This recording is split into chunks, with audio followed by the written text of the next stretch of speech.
Bonsoir à vous toutes et à vous tous. Madame la conseillère d'État, Monsieur l'ancien président du Conseil d'État, cher Monsieur Honchant, chers collègues, chers amis, chers étudiants, mesdames et messieurs, bienvenue à l'Institut et bienvenue à la Maison de la Paix. C'est un plaisir de vous accueillir ce soir pour cette conférence publique qui est organisée dans le cadre de la Semaine de la démocratie, une initiative qui est promue depuis 2015 par la Chancellerie d'État, à laquelle nous sommes fiers et heureux à l'Institut d'être associés à travers notre centre Albert Hirschman sur la démocratie. Je souhaiterais commencer par faire un certain nombre de remerciements au nom de l'Institut. Tout d'abord, nos partenaires pour cet événement, la Direction générale du développement économique, de la recherche et de l'innovation au département de l'économie et de l'emploi. Nous avons l'honneur ce soir de la présence de Madame Fabienne Fischer, conseillère d'État chargée du département, et nous l'entendrons juste après moi. L'Université de Genève, malheureusement, Monsieur le recteur ne peut pas être avec nous ce soir, mais est un partenaire avec qui nous travaillons sur cette semaine de la démocratie depuis plusieurs années. Et donc, je lui adresse mes remerciements en pensée. Et plus particulièrement à l'intérieur de l'Université de Genève, évidemment, le Centre en philanthropie de l'Université, qui ce soir nous accompagne sur cet événement, représentant par Mara de Monté, mais aussi par Henri Peter. Swiss Foundations, enfin, troisième partenaire sur cet événement, l'Association des fondations donatrices suisses, dont la codirectrice Aline Freiburgas donnera le mot de conclusion tout à l'heure. Et enfin, last but not least, je souhaiterais aussi, bien sûr, remercier toute l'équipe du Centre Albert Hirschman à l'Institut, en particulier Christine Dutringer, sa directrice exécutive très efficace, les co-directeurs du Centre, mais aussi toutes les équipes, et les équipes aussi côté events, côté communication et technique à l'Institut, qui rendent cet événement possible. Philanthropie et démocratie, quels enjeux pour les médias traditionnels? Voici donc le thème de la séance de ce soir. La démocratie est un régime, nous le savons maintenant très clairement, fragilisé et en transition. Nous le savions depuis quelque temps, mais chaque jour qui passe accélère notre prise de conscience. Les signes de cette fragilité et de cette transition sont nombreux, et ce soir, je ne vais en identifier que quelques-uns. La méfiance, tout d'abord, la méfiance et la remise en cause des institutions et des mécanismes démocratiques classiques, qui va jusqu'à ce qu'on pourrait appeler la grande démission, pour utiliser un mot à la mode en ce moment, la grande démission du jeu démocratique, qui est très visible dans toutes les générations et malheureusement qui est particulièrement visible chez les plus jeunes. Deuxièmement, les progrès d'une certaine marchandisation directe et indirecte des dynamiques démocratiques et donc de leur capture. Et ce, encore une fois, ce sont des tendances assez longues. Ça fait longtemps que nous voyons ces tendances-là. Une démocratie donc qui tend plus ou moins clairement selon les lieux, particulièrement aux États-Unis, mais c'est un mouvement qui s'étend vers des logiques plutôt plutocratiques. Ceci étant précisément l'une des racines de la perte de légitimité du jeu démocratique classique. Enfin, la tyrannie de la méritocratie, pour reprendre les termes du professeur Michael Sandel, qui était sur cette scène, enfin à côté plutôt, il y a quelques semaines maintenant, et qui a fait donc la conférence de rentrée à l'Institut. Selon Michael Sandel, la méritocratie affirmée, mais hypocrite, pour reprendre ces termes, qui caractérise nos sociétés, contribue grandement à la rupture entre une élite méprisante et une base qui se sent méprisée. La méritocratie est hypocrite, selon lui, car elle ne tient en réalité pas ses promesses.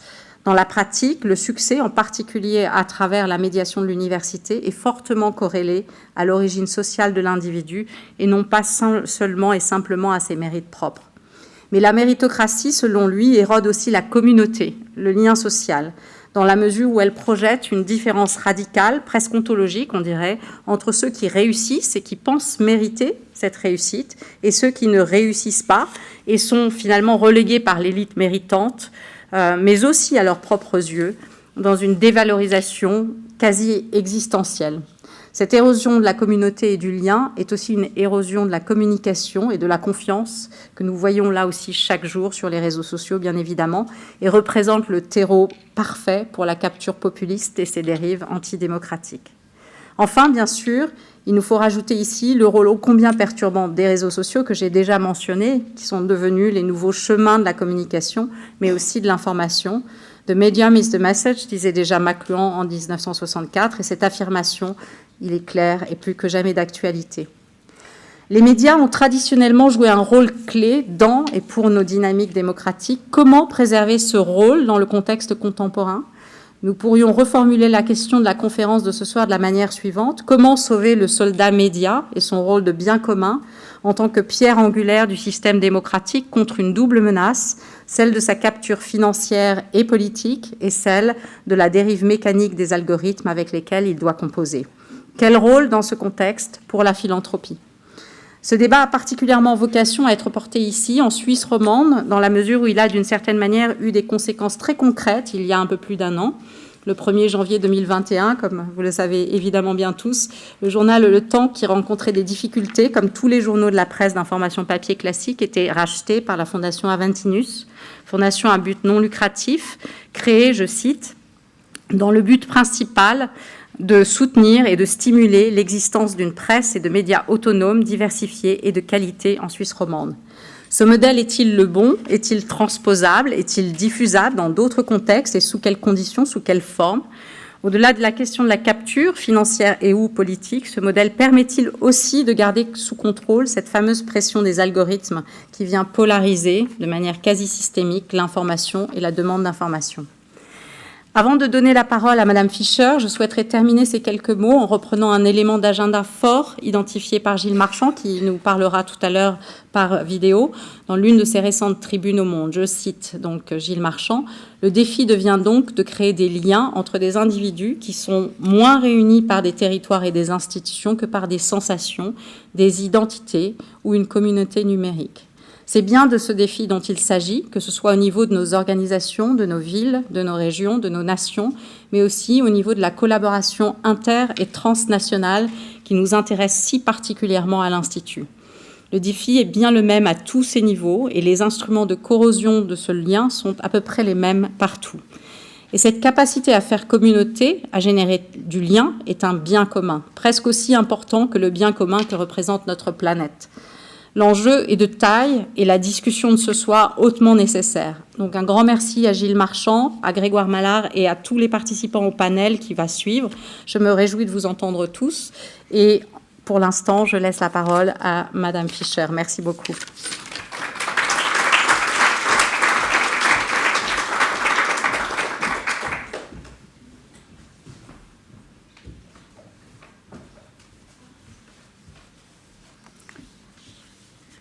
Monsieur l'ancien président du Conseil d'État, Mesdames les directrices, Mesdames et Messieurs, chers amis, je suis ravie de vous dire quelques mots en introduction de cet événement co-organisé, comme le rappelait Madame Salle, co-organisé avec le département de l'économie et de l'emploi et qui s'inscrit dans le cadre de la Semaine de la démocratie.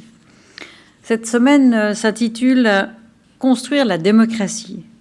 Et le débat de ce soir apporte sa pierre à l'édifice de cette réflexion en questionnant la relation de la philanthropie avec les médias traditionnels.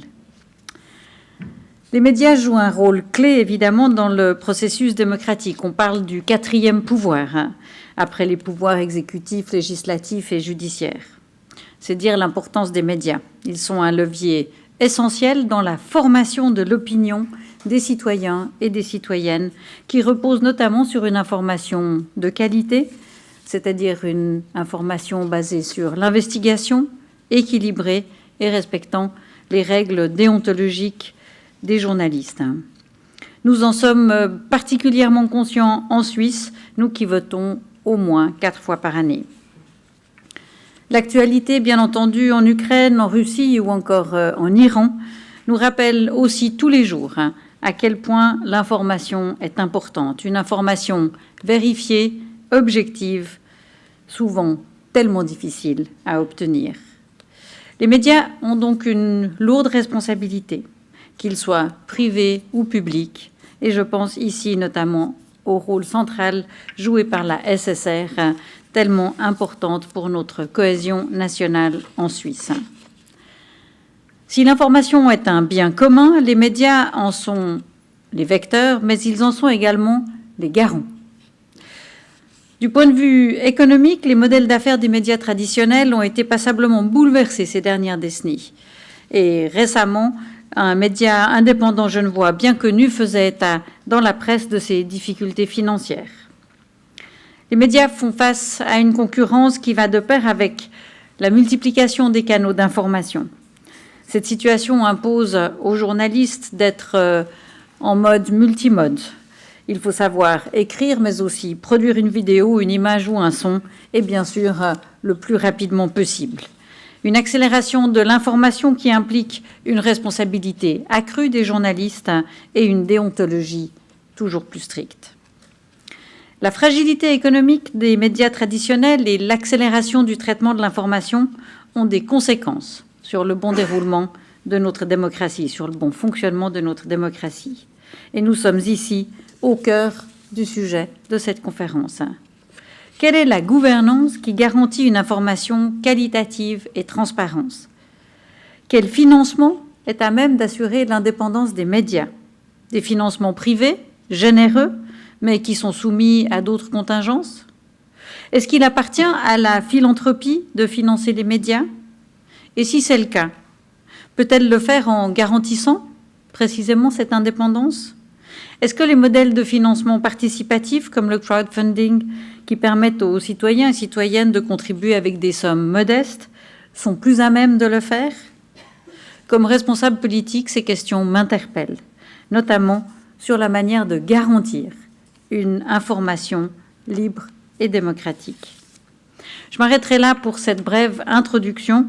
Vous trouverez certainement des éléments de réponse et de réflexion dans les propos qui seront tenus par les panélistes qui nous tiendront compagnie ce soir. Mesdames et messieurs, cet événement s'annonce riche tant par les questions qu'il soulève que par les contributions des participantes et des participants que je remercie déjà. Et je vous souhaite une excellente soirée et je vous remercie de votre attention.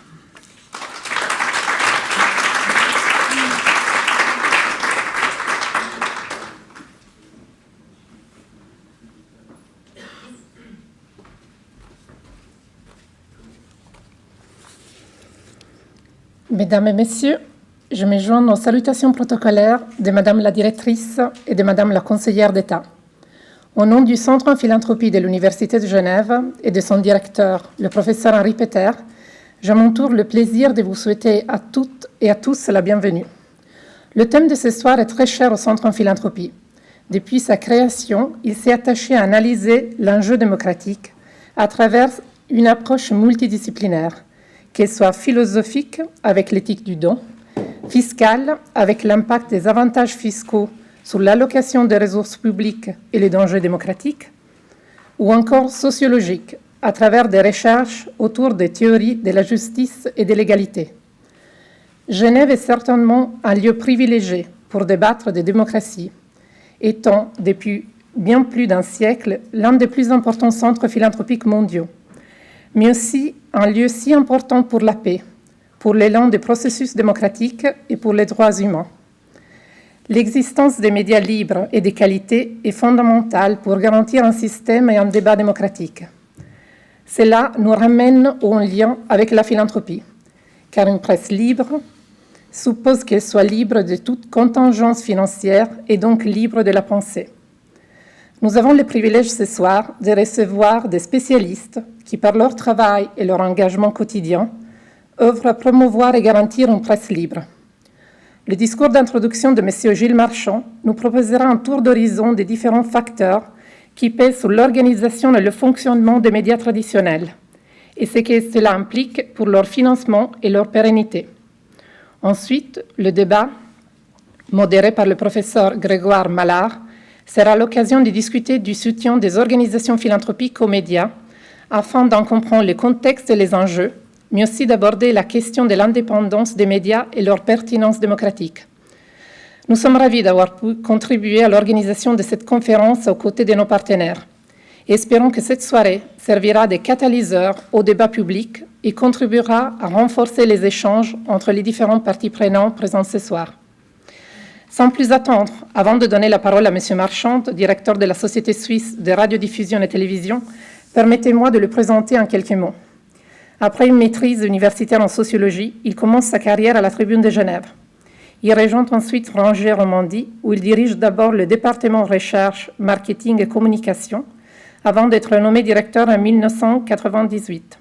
Depuis 2001, il est à la Société suisse de radiodiffusion et télévision, occupant les fonctions de directeur de la télévision suisse romande, puis de directeur de la radio-télévision suisse, avant d'être nommé directeur général en octobre 2017.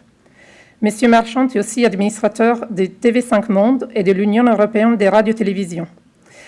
M. Marchant avait prévu d'être là ce soir. Malheureusement, il a attrapé le Covid et il ne pourra pas se joindre à nous en personne, mais il a tenu à partager ses réflexions en vidéo.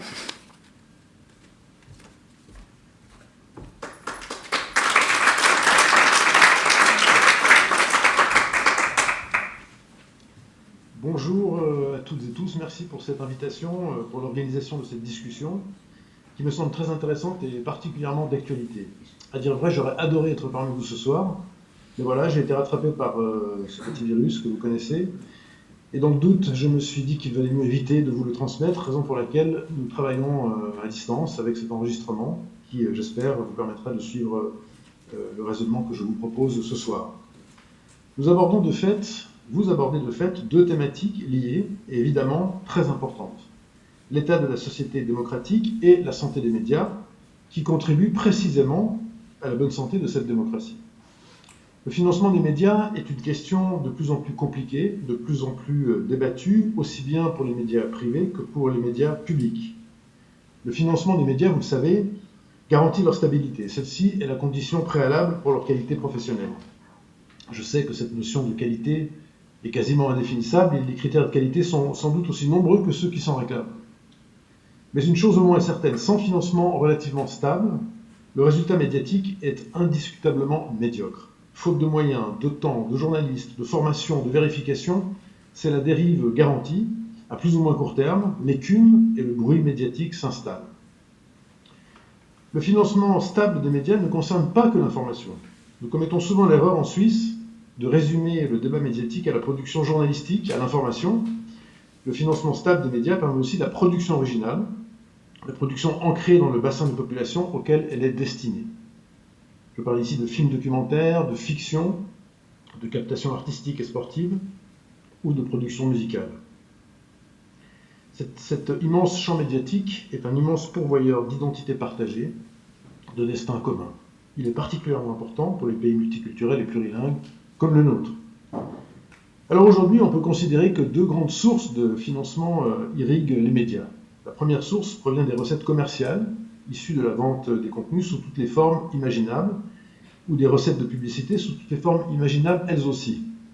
Et là, il faut reconnaître aux médias privés une créativité tout à fait extraordinaire dans ce domaine, à tel point que l'on ne parvient plus toujours à identifier l'origine précise de la recette commerciale, mais c'est un autre sujet qui nous embarquerait trop loin ce soir. La deuxième grande source de financement est donc publique. Elle prend la forme d'une redevance ou d'un financement direct qui émarge au budget de l'État. Ce financement public permet aux services publics d'exister.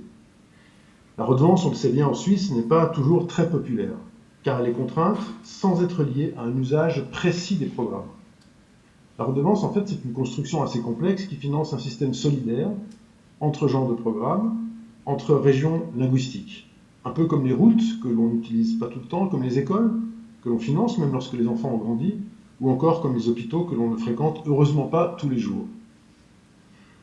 La redevance universelle est exigeante et dans un système de démocratie directe, où il est possible de la remettre régulièrement en question, elle demande une vraie maturité citoyenne.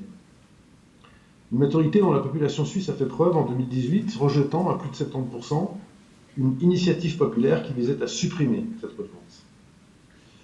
Bien sûr, le financement direct par l'État, par le budget de l'État est certes plus simple, mais il pose alors la question de l'indépendance face à de possibles pressions politiques. Certes, la redevance n'est pas une protection absolue, mais le financement direct accroît considérablement le risque. Le budget de l'État est voté chaque année au Parlement. Inutile de souligner ici la tentation pour les partis politiques de faire dépendre l'acceptation d'un budget de la couverture journalistique. Les exemples de punitions budgétaires sont légion dans toute l'Europe. Sans oublier encore qu'avec ce modèle de financement direct, c'est le risque d'anticipation, d'autocensure, consciente ou non, des rédactions. Et voyez-vous, mesdames et messieurs, chers collègues, ce qui rend notre discussion particulièrement intéressante et de grande actualité, c'est que les deux sources de financement, commerciales comme publiques, sont aujourd'hui toutes deux sous tension. C'est pourquoi de nouvelles voies prennent de plus en plus part au débat, notamment la philanthropie, le mécénat. Nous avons parmi nous ce soir, vous avez parmi vous des experts, des praticiens, ils en parleront mieux que moi dans un instant. Mais avant cela, je voudrais vous proposer un bref tableau sociologique. Car les médias ne sont finalement que l'expression de la société dans laquelle ils s'inscrivent. Et entre deux crises, sanitaires, climatiques, énergétiques, sociales, nos sociétés se développent autour de quelques très grands mouvements, des grands trends, si vous voulez. On peut dire, je crois, que les sociétés se globalisent, elles se numérisent, elles se complexifient et se fragilisent en même temps. La globalisation n'est hélas pas tout à fait celle dont on rêvait au siècle des Lumières, car à côté de la connaissance, elle apporte aussi sa cohorte de problèmes sociaux, politiques, culturels, climatiques. La numérisation, elle est inéluctable, on le sait. Elle permet bien sûr de vrais progrès dans de nombreux domaines, mais elle apporte aussi d'innombrables défis qui concernent notamment la protection de la sphère privée, l'exclusion sociale, le contrôle, et ainsi que la fragmentation mentale des individus dépendant de leurs écrans mobiles. La complexité, elle, c'est l'interdépendance des actions. Tout agit aujourd'hui sur tout, à tel point qu'il devient difficile d'observer et de comprendre l'ensemble. Du coup, les grandes questions sociopolitiques ne s'abordent aujourd'hui qu'à l'aune de ressentis personnels ou de facteurs sectoriels. L'analyse systémique devient décourageante, trop compliquée, presque inaccessible. Pourtant, on le sait, l'addition de particularismes ne suffit pas à donner un sens commun. C'est notamment le cœur des enjeux de la construction européenne. La fragilité, eh bien, elle, c'est la conséquence des trois premiers trends. Elle nous vient du court-termisme généralisé. Elle est aussi issue des grandes équations sociodémographiques qui posent déjà et qui poseront toujours davantage de problèmes économiques majeurs. Le financement des retraites ou de la santé illustre parfaitement ce phénomène. À ces incertitudes, il faut encore ajouter les différentes évolutions socioculturelles comme le développement du temps partiel, les nouvelles balances entre vie professionnelle et vie privée qui changent la valeur travail qui est le socle fondateur de la société industrielle. Alors on le constate, globalisation, numérisation, complexité, fragilité sont totalement interconnectés. Je vous en parle parce que ces grands trends sociétaux s'appliquent un pour un aux médias. La globalisation nous ramène par exemple aux plateformes de streaming internationales, à la world culture, aux géants du divertissement technologique ou encore aux nouveaux players comme les opérateurs téléphoniques, Sunrise et Swisscom en Suisse, qui dans le domaine du sport font exploser le marché du droit. La numérisation est omniprésente dans le monde médiatique. Elle nous apporte la fin progressive de la consommation linéaire des programmes au profit de consultations individuelles personnalisées mobiles. La numérisation apporte aussi la fin progressive du papier, de la relation physique à l'objet médiatique. Et finalement, cette numérisation enflamme la guerre entre les médias imprimés et audiovisuels qui se retrouvent tous sur le même terrain, en ligne, après des décennies de coexistence plutôt pacifique, chacun cultivant avec bonheur son petit jardin bien clôturé. La complexité pour les médias semble être une nouvelle règle. Il faut dire qu'en plus des nouvelles concurrences, les changements d'usage, les défis politiques et commerciaux, nous devons encore affronter l'interdépendance totale entre la conception éditoriale, la fabrication technique et la distribution multivecteur. Dans la chaîne de valeur médiatique, il n'est plus possible de distinguer conception, fabrication, distribution. Enfin, la fragilité, le moins qu'on puisse dire, c'est qu'elle concerne tous les médias. Les modèles d'affaires des médias sont très précaires, on le sait. La publicité commerciale émigre sur des plateformes digitales internationales qui ne réinvestissent pas ou très marginalement dans les marchés locaux. La culture de la gratuité se développe rapidement dans les territoires numériques, après avoir été lancée, il faut aussi le dire, par les journaux gratuits eux-mêmes. Quant au financement public, il est questionné de manière importante partout en Europe. Et cette précarité est accentuée par le fait que les médias historiques sont aisément contournables et contournés par les réseaux sociaux ou par les marques qui deviennent à leur tour des sortes de médias. Nous sommes ainsi engagés dans une spirale, il faut bien le dire, assez dangereuse. L'éparpillement des publics, fragmenté par la numérisation, provoque l'éparpillement des audiences, qui provoque elle-même l'éparpillement de la publicité. En Suisse, la publicité a pourtant joué un rôle majeur dans le développement d'une offre médiatique, diversifiée et multilingue. Il faut lui reconnaître ce grand mérite. Car en Suisse, la masse critique, c'est-à-dire le nombre de lecteurs, d'auditeurs ou de téléspectateurs, est insuffisante pour assurer le financement de la production des contenus. En plus, dans la nouvelle société numérique, on préfère payer l'accès, la connexion, que le contenu lui-même. Ce régime dissocié entre distribution et contenu est un vrai changement de paradigme. Et cela provoque alors deux réactions dans les groupes médias. La première est la recherche active de diversification des activités. C'est ainsi que de nombreux groupes de presse ont investi avec succès dans des plateformes de services en ligne et de ventes diverses. Mais se pose bien sûr alors la question du réinvestissement des profits générés dans la production journalistique ou programmatique. Et là, il faut bien constater que ce réinvestissement n'est pas toujours automatique. La deuxième réaction à ce changement de paradigme, c'est la recherche assez frénétique de l'attention. Aujourd'hui, se développe une économie médiatique de l'attention.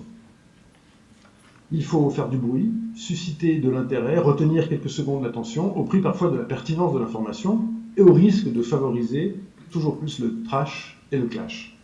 Ce qui entraîne alors une baisse de crédibilité et partant de la légitimité médiatique. Le piège est véritablement parfait. Cette pièce compliquée se joue dans un décor soigné, celui de l'incroyable révolution technologique que vivent les médias. La numérisation et la globalisation apportent l'immatérialité. Les produits comme les outils sont de moins en moins tangibles. Cette numérisation apporte aussi la quête et la récolte de données. Car il faut aujourd'hui s'inscrire, se loguer pour accéder, pour commenter, pour se faire recommander tel ou tel contenu. Pour faciliter aussi nos usages dans un monde totalement saturé d'offres médiatiques de toutes sortes. En s'inscrivant, en se loguant, on dépose ces données plus ou moins détaillées qui deviennent un bien d'autant plus précieux que les recettes publicitaires classiques s'évaporent en la vue.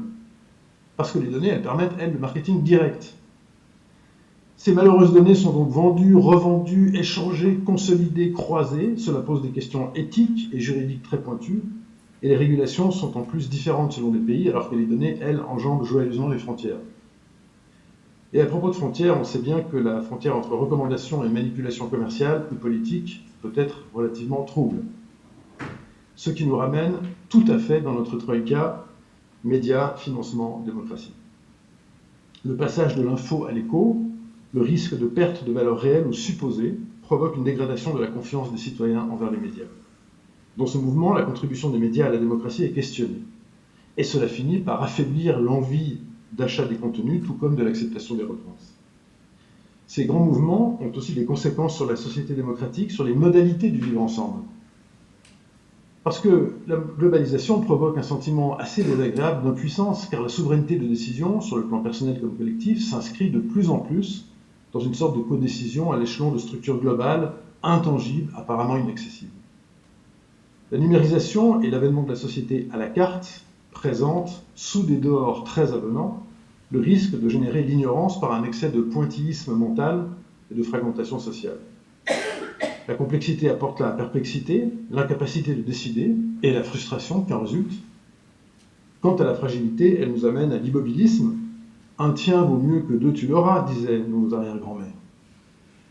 Résultat des courses, en ce qui nous concerne, une atomisation de la société médiatique avec risque d'effacement des repères et de l'intérêt général. En même temps, du côté des publics, on observe une incompréhension grandissante du monde, une angoisse face à l'avenir, la recherche de réponses simplistes et finalement une intolérance marquée à l'incertitude, au doute, aux options. Il suffit de parcourir les commentaires et autres posts sur les réseaux sociaux pour prendre la mesure du phénomène. 3 poussées fiévreuses font ainsi grimper nos thermomètres. D'abord, la montée de l'égocratie, concept que j'emprunte au politologue François Chérix, en parfait contrepoint dangereux à la démocratie. Égocratie, démocratie. Ici, dans l'égocratie, mon opinion, mon émotion, mon ressenti sont la vérité. Et les institutions sont à mon service, personnel, sinon elles n'ont pas de raison d'être. Deuxième poussée de fièvre, elle concerne la montée de nouveaux communautarismes.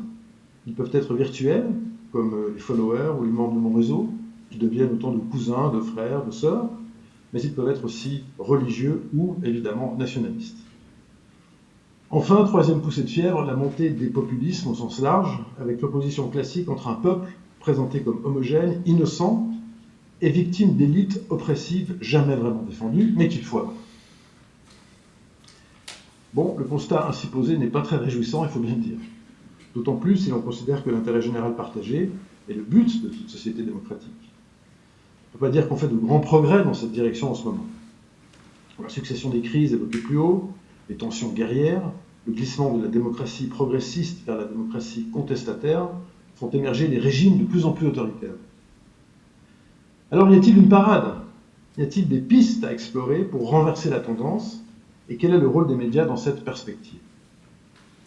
Je plaide ici pour que nous considérions l'information comme un bien commun dont la société doit assurer la pérennité. L'individualisme, la montée des revendications très sectorielles, la multiplication des minorités intransigeantes qui voient chaque groupe défendre ses intérêts particuliers, tout cela émiette le corps social. Et le défi principal, je crois, c'est de maintenir un lien social et raisonnable entre les individus qui composent ce corps. Dans une société atomisée, le danger est l'affaiblissement, voire la disparition de l'intérêt général. Surtout si chacun tente à conditionner son respect des institutions à la satisfaction de ses attentes personnelles. Or, l'intérêt général ne se résume pas, on l'a vu, à la somme des intérêts particuliers. Il est au contraire le dépassement des particularismes par une vision d'ensemble et la recherche du bien commun.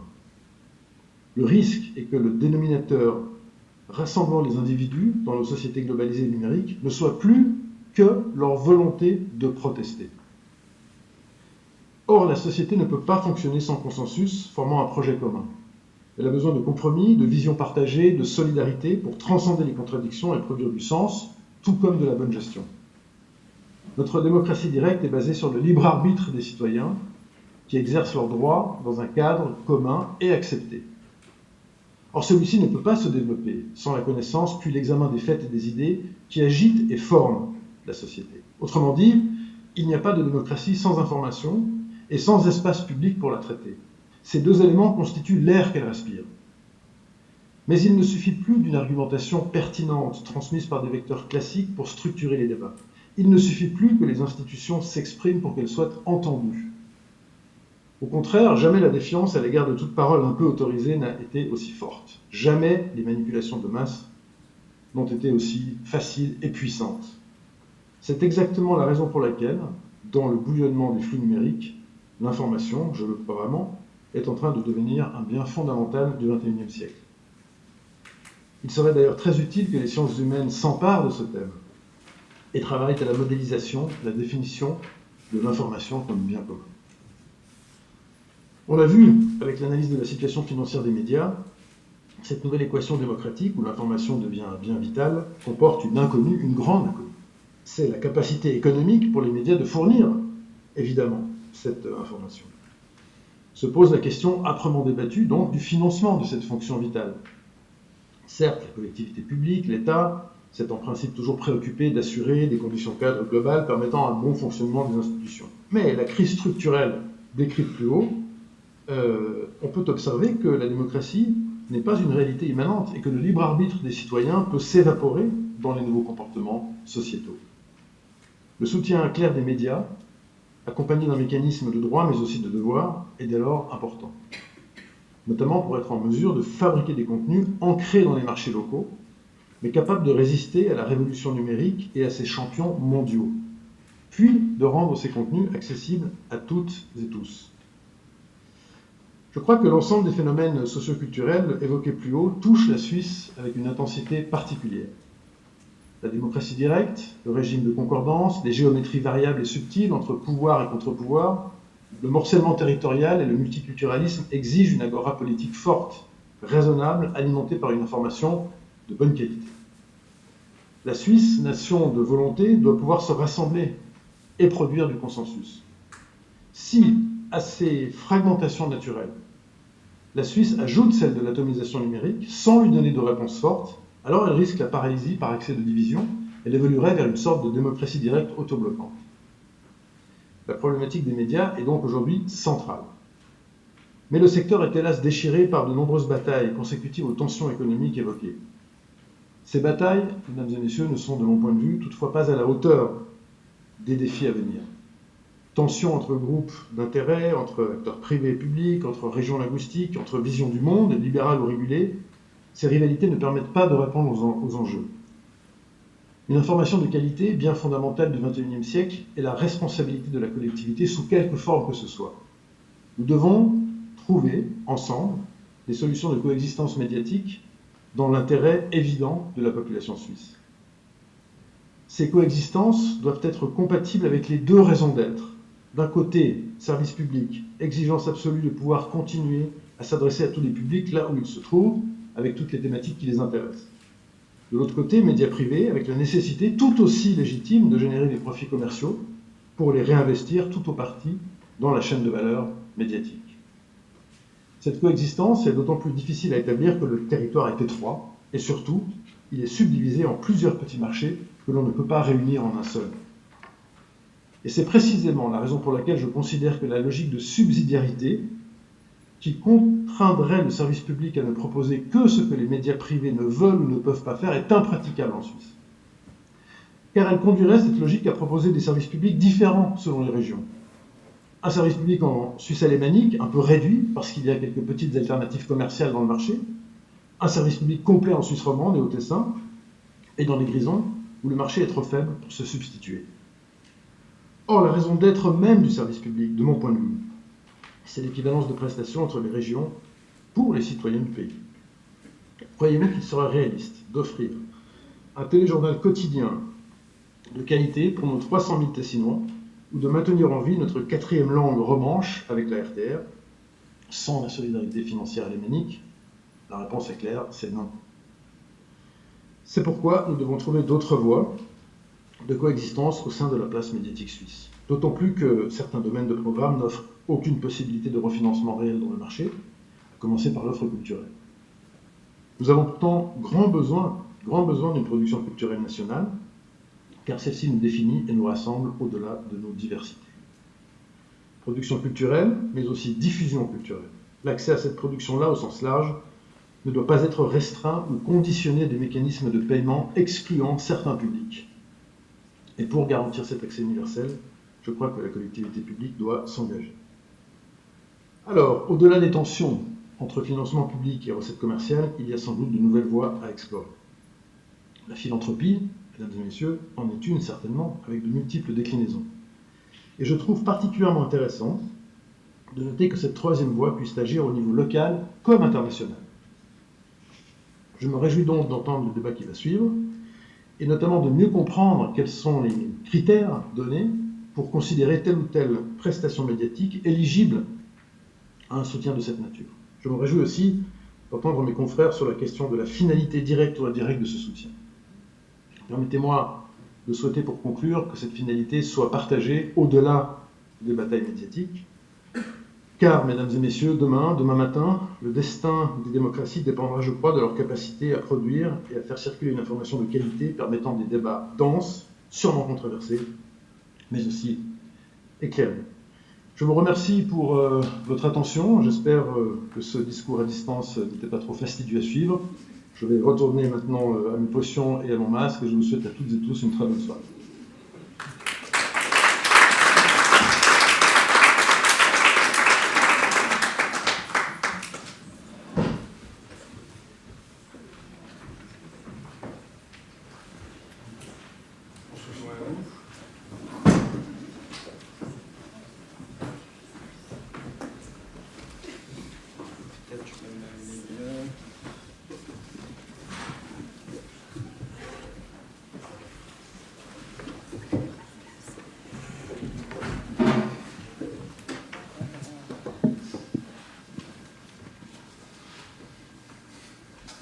Si vous m'entendez, oui, ça marche.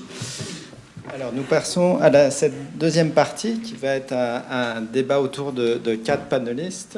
Je m'appelle Grégoire Mallard. J'ai l'immense avantage de ne rien connaître au sujet, ce qui explique mon intérêt pour ce panel, puisque je vais apprendre beaucoup de choses. Et je remercie à cette occasion Christine Lutringer du Albert Einstein Center for Democracy de m'avoir invité. Le thème m'a beaucoup intrigué parce que quand on pense aux médias, effectivement, dans le contexte actuel, on entend plutôt les grandes sagas judiciaires autour de Elon Musk, Twitter, le rachat par des grands groupes comme Bolloré de nombreux médias. Et donc la question de la philanthropie arrive rarement à être posée finalement aux néophytes comme moi.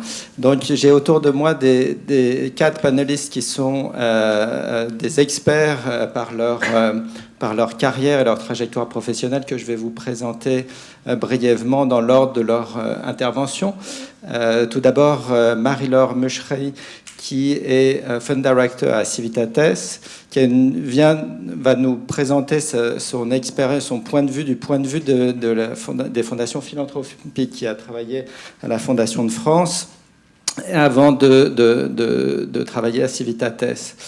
Après, nous avons la chance aussi d'avoir Tibert Adler, qui est l'administrateur délégué à la fois du Temps et de ID News, donc 2 médias qu'il a rejoint, l'un en le cofondant et le deuxième après justement le rachat par la société Avanti News, notamment le Temps cité par Marie-Laure Salle. Puis nous avons aussi Patrick Schrender, qui a qui est Chief Media Officer au Media Development Investment Fund, qui a une longue carrière à la fois dans le web media à Well Time Warner, et puis avant dans un groupe plus traditionnel, Hachette Philippe Archie Media. Et enfin, nous avons une professeure à l'Académie de journalisme et des médias de l'Université de Neuchâtel, Nathalie Pignard-Chenet, qui va nous présenter le point de vue de la formation des journalistes. Donc, pour ouvrir ce débat, je me tourne vers Marie-Laure Muschri et tout simplement, j'aimerais vous poser la question sur le panorama que vous pourriez faire finalement de cette offre de la philanthropie et en termes de soutien aux médias. Est-ce que vous pourriez nous faire ce panorama? Comment est-ce que la philanthropie conçoit finalement sa fonction de soutien à ces médias en 4 minutes, 5 minutes? Aucun problème. Je vous remercie beaucoup de cette invitation. Peut-être pour commencer, resituer d'où je parle. Vous avez cité Civitates, et pour expliquer un peu ce que c'est. Civitates, en fait, c'est un fonds philanthropique collaboratif qui a été créé il y a maintenant 5 ans par une vingtaine de fondations européennes, pour être très précise, aujourd'hui 22 fondations, qui se sont réunies à un moment donné en se disant il y a un enjeu aujourd'hui autour de la démocratie en Europe, on constate tous une détérioration massive de la démocratie et des principes démocratiques en Europe. Nous, Fondation européenne, individuellement, nous avons une action, mais il semble vraiment indispensable et aujourd'hui urgent que nous nous mobilisions collectivement sur cet enjeu. Alors, parler de détérioration démocratique, on peut prendre le sujet par de multiples entrées, évidemment. Et ce qui intéressait les fondations qui se sont réunies au sein de Civitates, c'était surtout... l'un des enjeux majeurs était celui de la détérioration de la qualité du discours public. On était à une époque, 2017, on était juste après le Brexit, les élections américaines, des élections en Europe, dans certains pays qui avaient vu des scores assez forts des partis populistes, une montée de l'autoritarisme dans certaines régions, et l'enjeu était de se dire la qualité de l'information qui circule notamment sur les réseaux sociaux aujourd'hui pose question. Sans régulation de cette information, en fait, on voit se déverser de la désinformation, des contenus haineux qui sont tout à fait délétères et nocifs à la démocratie. Comment nous, Fondation européenne, pouvons adresser ce sujet? Donc d'une partie, encore une fois, l'entrée n'était pas uniquement le soutien aux médias et au journalisme indépendant, mais vraiment cette idée de défendre la démocratie et les médias, soutenir les médias indépendants en était un moyen et non une fin. Vous avez, alors vous parliez de la question du panorama de la philanthropie qui s'intéresse à ces questions-là.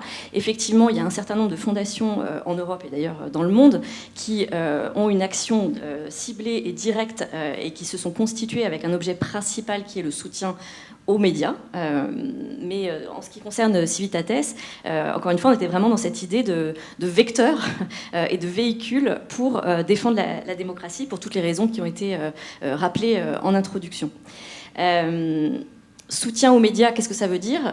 Parce qu'il y a plein de manières de soutenir un média. Alors dans la dimension de fondation philanthropique, évidemment il y a la question du soutien financier qui est évidemment présente. Soutenir sans forcément retour sur investissement financier, mais en tout cas retour sur investissement en termes d'intérêt public et d'intérêt général.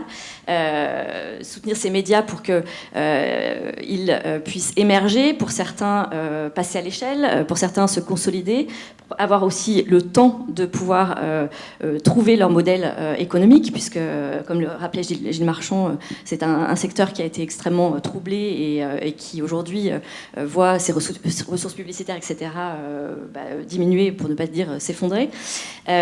Donc le soutien financier est forcément au cœur de l'activité d'un fonds philanthropique comme celui de Civitates, mais pas que.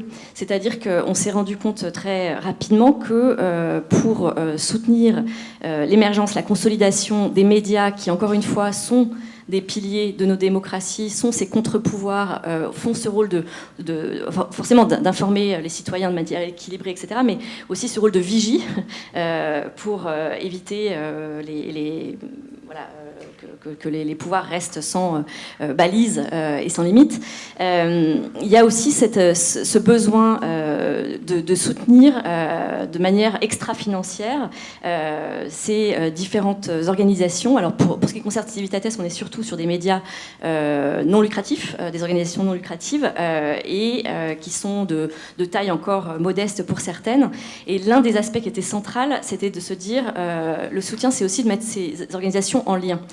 C'est de les faire se rencontrer, de les faire échanger sur leur expérience, sur leurs difficultés, évidemment, sur les solutions que certaines ont pu trouver. Par définition, les associations médiatiques et les organisations médiatiques qu'on soutient sont disséminées partout en Europe, donc elles ne sont pas forcément en concurrence directe en termes d'audience ou de recherche de financement.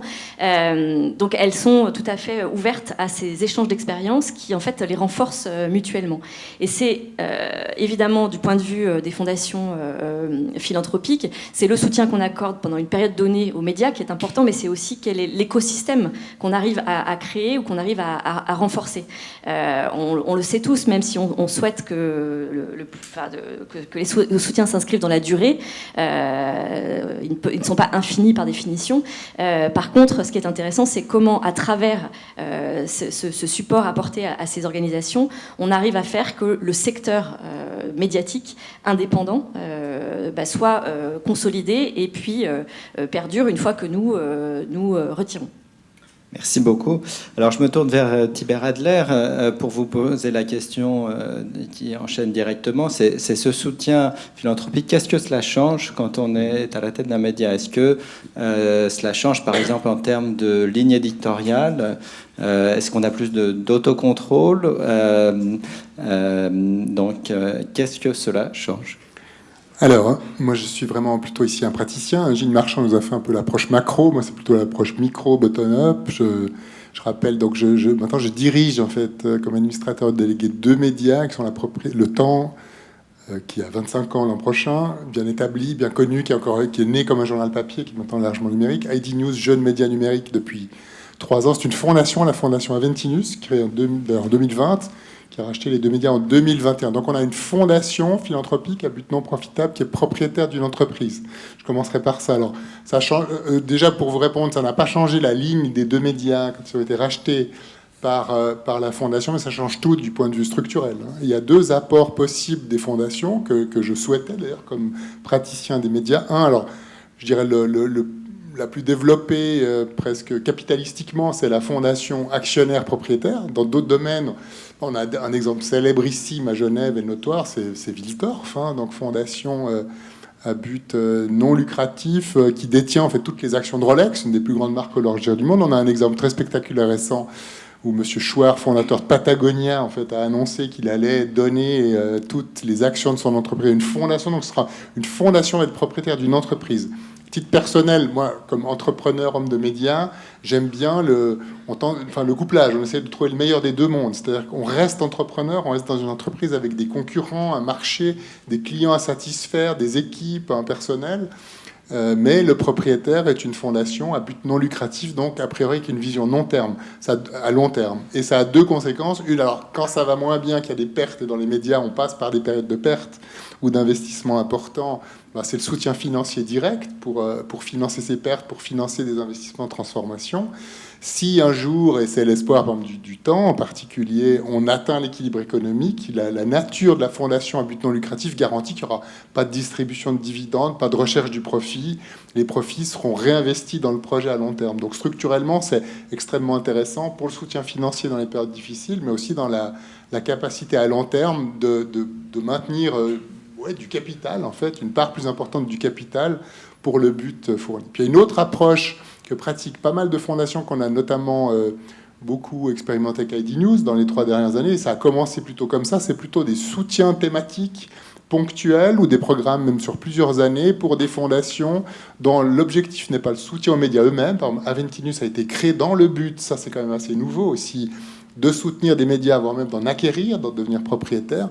Mais la plupart des fondations ont des objectifs beaucoup plus classiques et éminemment respectables, mais dans la recherche, dans le social, dans la culture. Et puis beaucoup hésitaient à aller entrer dans le domaine média en disant attention, ça peut devenir politique, c'est un petit peu sale, il y a matière à polémique. Enfin, il faut, pour qu'une fondation soutienne même ponctuellement des médias dans certains projets thématiques, que ça soit en harmonie avec leur propre but. La fondation, elle doit investir et dépenser ses ressources dans le but statutaire qui est le sien. Et c'est le cas, par exemple, en matière de santé, en matière de social, en matière de culture. Il y a des alliances ou des partenariats intéressants avec des médias. C'est une nouvelle source de revenus. Après, on parlera, je pense, modèle d'affaires.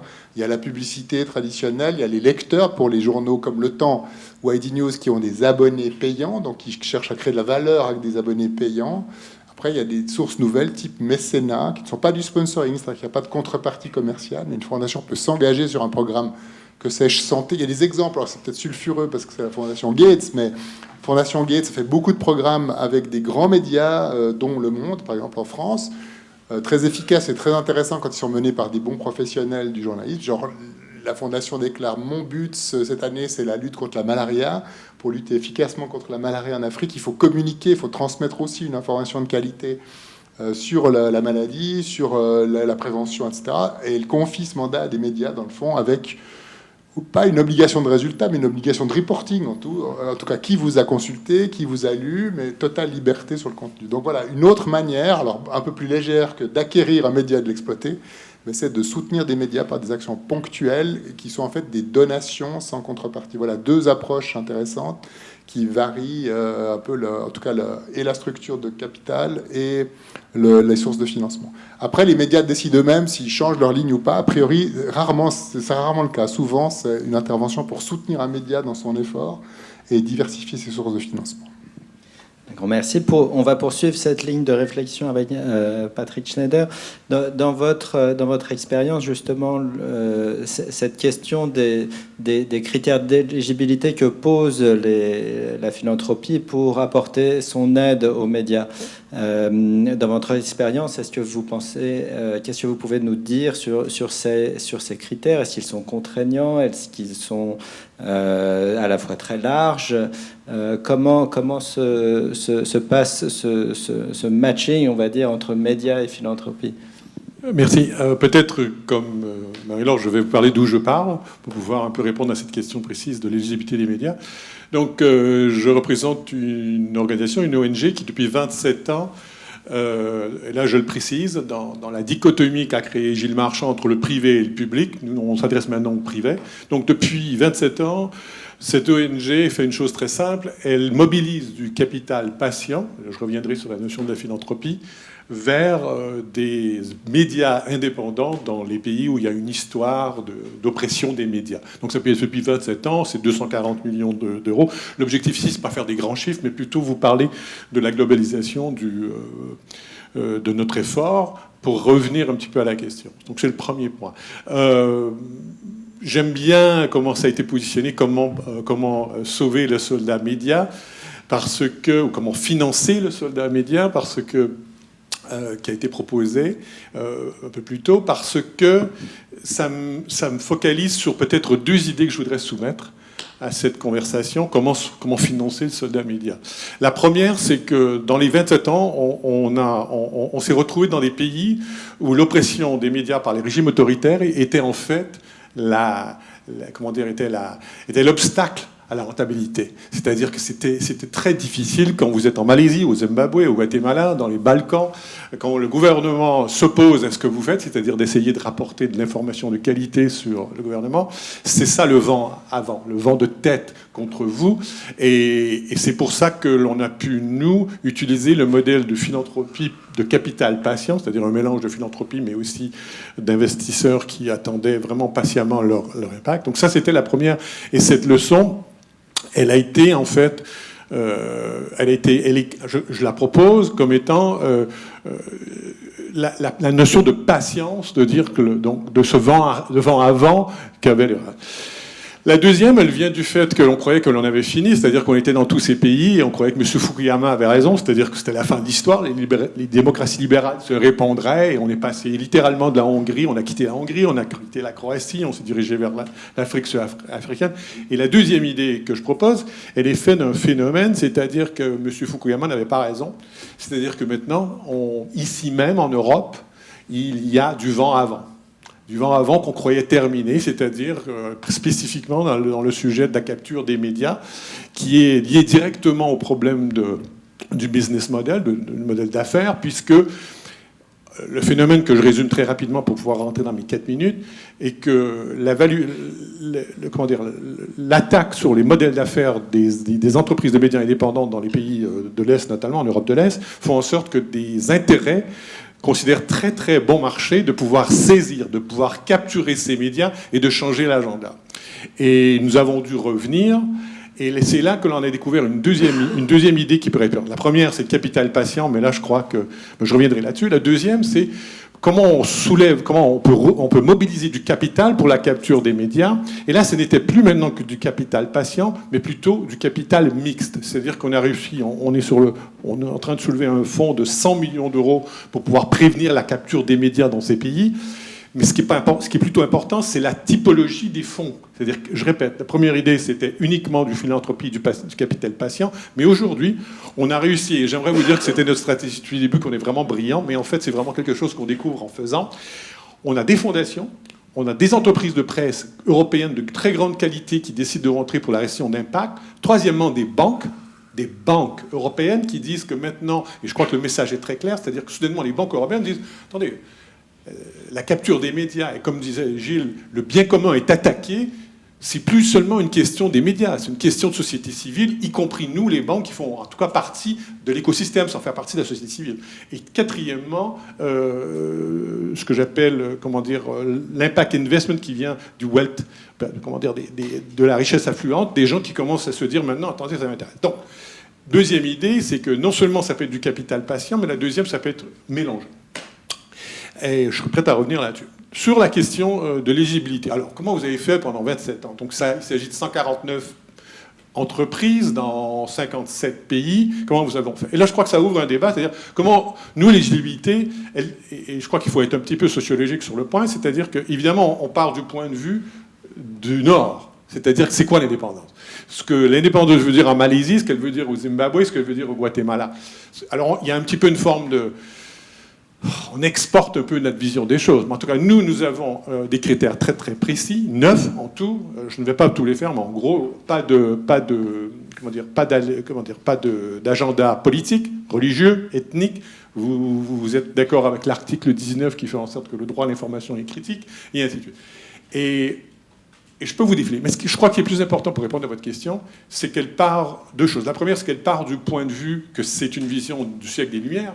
C'est-à-dire qu'on estime que l'information, depuis Camille Desmoulins, c'est très important pour être justement la balise contre les dérives autoritaires des gouvernements. Donc c'est une vision-là, mais je crois que j'y crois toujours. Nous sommes des enfants de guerre. Mais la deuxième, c'est que c'est en train de changer. C'est en train de changer. C'est-à-dire qu'il y a aujourd'hui... les médias traditionnels sont en train d'être aussi challengés, et je trouve que l'exemple du Temps et de ID News est parfait comme dichotomie. Vous avez dit un média traditionnel, mais aussi une vision d'utilisation du numérique pour remplir cette fonction. Donc, voilà comment on fait, et deuxièmement, c'est en train de changer. Un grand merci. Alors, je me tourne vers Nathalie Vignard-Chenel pour nous parler d'une autre forme, finalement, de financement des médias dans laquelle beaucoup d'entre nous, finalement, se retrouvent, c'est-à-dire à la fois du membership, l'abonnement. Je pense que, moi, comme n'importe qui, croisé Serge Michel en 2018-2019, je suis devenu abonné fondateur de Indie News. Donc, je ne sais même plus si je paie la souscription, mais je reçois toujours les infos. Et le crowdfunding, qui sont des nouvelles pratiques. Et donc, est-ce qu'il y a un espoir? Est-ce que vous pouvez nous décrire les tendances qui émergent de ce point de vue-là? Oui, effectivement, je trouvais assez saisissant dans la présentation de Gilles Marchand, un peu cette opposition entre un modèle privé et un modèle public, et puis peut-être une troisième voie. Puis je crois que ce qui finalement réunit tous ces médias, c'est que un média n'existe pas sans lecteurs, sans téléspectateurs, sans auditeurs. Ça, je pense que tout le monde peut être d'accord avec cela. Et moi, ce qui m'intéresse, c'est la manière dont aujourd'hui les médias peuvent penser, repenser le rôle en fait qu'ils vont donner à ces publics-là, pas juste comme des consommateurs qui seraient par exemple des abonnés, mais peut-être leur donner une place un petit peu plus grande, les faire participer au modèle économique, voire au projet éditorial. Le numérique a amené vraiment cette dimension-là, cette dimension plus participative, cette possibilité de faire participer donc les publics. Et effectivement, les médias aujourd'hui, je crois que c'est une autre voie, alors peut-être d'une philanthropie plus individuelle, je ne sais pas si on pourrait l'appeler comme ça, mais qui est aussi explorée. Donc vous disiez, oui, le membership, effectivement. Donc cette idée qu'un média va, d'une certaine manière, devenir une sorte de club, amener des participants à adhérer à un projet éditorial, pas seulement devenir un abonné et dire je paye un abonnement, je ne sais plus effectivement si je paye mon abonnement, en revanche je sais que je soutiens ce média-là. Un des médias qui a un peu ouvert cette voie, on le cite souvent comme exemple, c'est le Guardian en Angleterre, qui donc a dit à un moment donné, on souhaite rester un média gratuit, donc on veut être un média de bien public quelque part, on veut produire cette information de bien commun et l'offrir au plus grand nombre. Et pour ce faire, néanmoins, on veut pouvoir rester un média gratuit. Et ils sont passés par un appel au soutien. Donc, c'est plus uniquement une demande de s'abonner, de devenir quelque part un consommateur, un abonné, d'acheter le journal, mais de soutenir une démarche qui est une démarche de produire de l'information et de l'offrir au plus grand nombre. Le crowdfunding, c'est un petit peu différent. C'est effectivement le principe, c'est plutôt de faire en sorte qu'un grand nombre de personnes, par une toute petite souscription, parfois quelques dizaines de francs, puissent participer à une aventure beaucoup plus large, qui est celle de la création d'un média. Ce que je trouve intéressant dans ces modèles-là, c'est qu'on dépasse en fait la figure juste de la personne qui finance, de l'abonné ou du consommateur, mais qu'on cherche à fédérer autour d'un projet éditorial, autour d'une cause plus large qui peut être celle de effectivement produire de l'information et produire ce bien public dans une société. La question pour moi derrière, c'est quel rôle on donne réellement à ces publics-là. C'est pas une question qui est forcément évidente, à laquelle il est forcément évident pour les médias de répondre, pour les journalistes, donner un peu plus de pouvoir à ces lecteurs. Est-ce que c'est souhaitable ? Comment ? Est-ce qu'on va jusqu'à proposer aux lecteurs de pouvoir participer à la ligne éditoriale, de pouvoir choisir, par exemple, des sujets ? J'ai un exemple en tête que je trouve assez intéressant en France, assez récent, c'est le média 20 minutes, alors, le 20 minutes français, pas le 20 minutes que l'on connaît en Suisse, qui a développé, il y a quelques mois, qui voulait développer un nouveau projet éditorial autour du web 3.0, blockchain, etc. Et puis ils se sont dit, pour développer ce projet-là, on va s'appuyer sur nos lecteurs, on va créer en fait de toutes pièces une communauté. Ils ont fait un appel à participation, alors sous forme de NFT, donc ils ont vendu des images de machines à écrire à 1000 personnes qui ont financé ce projet-là. Et puis ça a donné lieu à la création d'un média papier qui a été distribué ensuite gratuitement dans un certain nombre de villes en France. Mais au cœur du projet, il y a vraiment ce principe de créer une communauté, de créer de la connexion, de partager un projet commun autour, en l'occurrence, du sujet du Web 3.0, NFT et autres. Donc, faire communauté, développer un projet éditorial, amener des personnes à le porter. C'est aussi de nouvelles, je pense, de nouveaux rôles que sont en train d'endosser aussi les médias à travers ces nouveaux modèles plus inclusifs, plus participatifs et qui donnent un rôle un peu différent finalement à leur public. Merci beaucoup. Alors je me retourne maintenant pour un second tour de table vers Patrick Schneider pour le réinterroger sur cette notion d'indépendance. Dans la mesure où vous venez de dire, Nathalie, que finalement le rôle aussi de ces médias, c'est de finalement faire du lien et du lien public.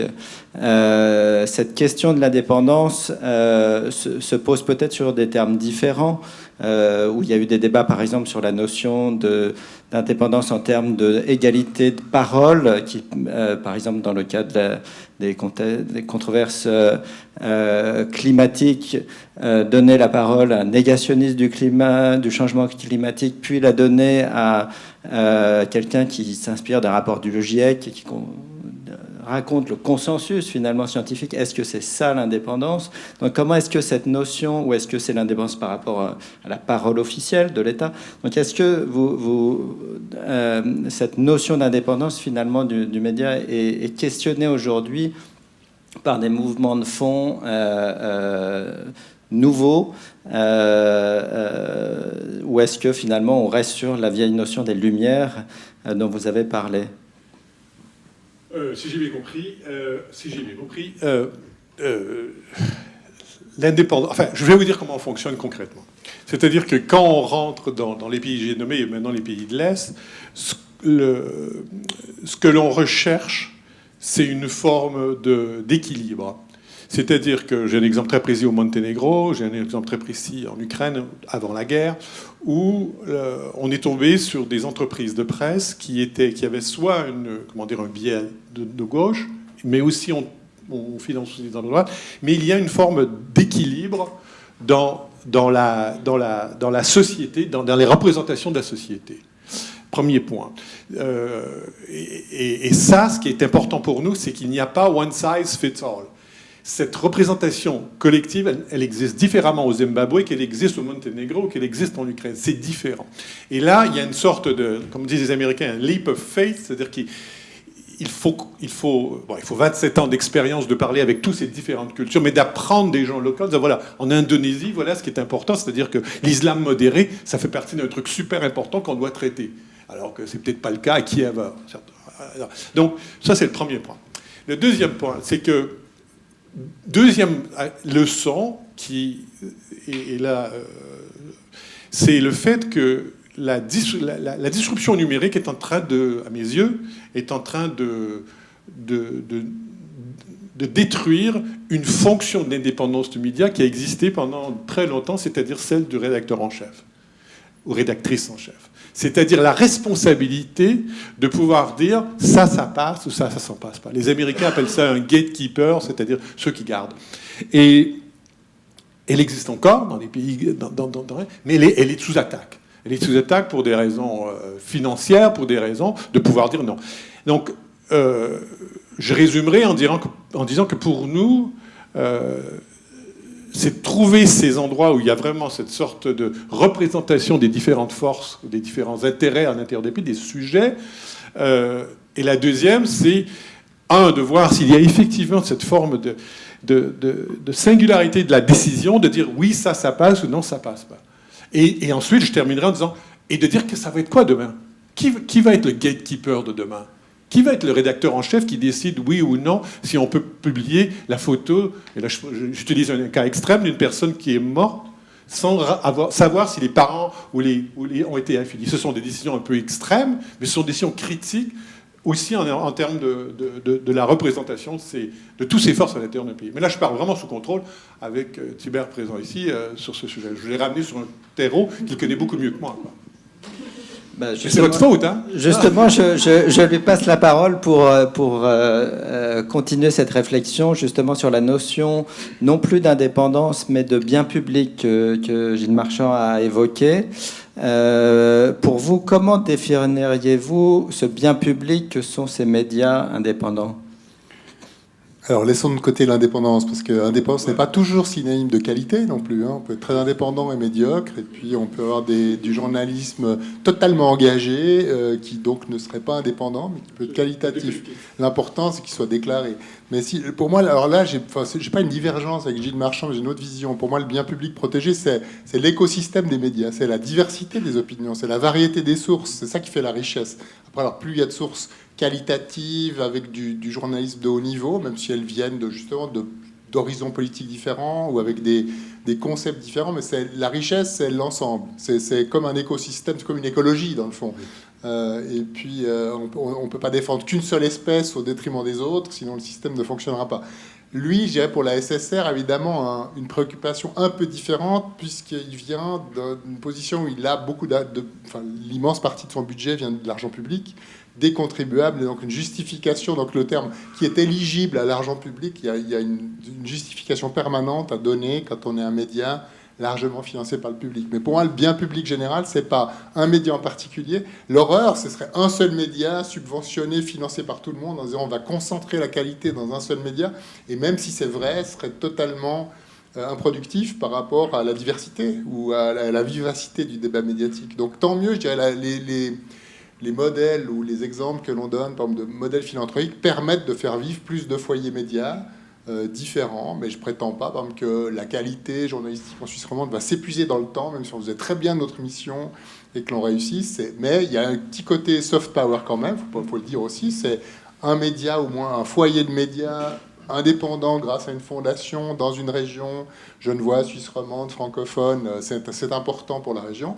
Mais il y a aussi la vocation, au-delà de cette prétention peut-être personnelle du temps ou du média que je représente, de stimuler aussi l'écosystème, dans le fond, par concurrence, par création de connexions et de contacts. Mais c'est le bien public protégé. C'est pour ça que quand on fait des politiques publiques sur les médias, c'est toujours extrêmement difficile. Pour moi, c'est l'écosystème, c'est la variété, c'est la diversité. Pour prendre des exemples très concrets, le Courrier, clairement à gauche à Genève, il contribue puissamment à la diversité des opinions. Il est peut-être en difficulté économique, où il le dit, mais il contribue.